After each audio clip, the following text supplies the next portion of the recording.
Kilgore College is hosting a program to help high school students who will be the first in their families to go to college. Trio Upward Bound is paid for using a grant from the Department of Education.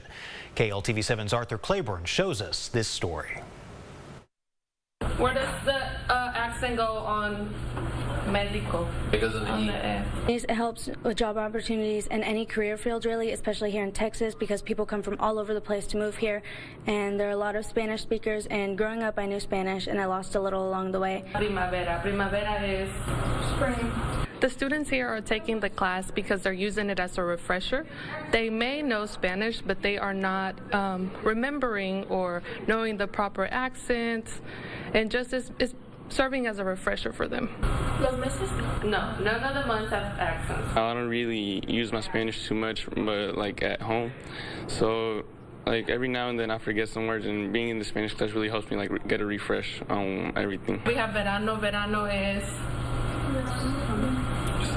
summer. Spanish is becoming, bigger here in the United States, and so there's a lot of opportunities where Spanish can be helpful for people. Our goal through the summer program is to strengthen those Spanish speaking skills, also written and reading Spanish skills, so that way they go beyond just the minimum requirement. What are the months for summer? Good. Getting a refresher in Spanish not only allows me to learn more Spanish, but actually learn more about my culture, other cultures as well, and so it's really nice.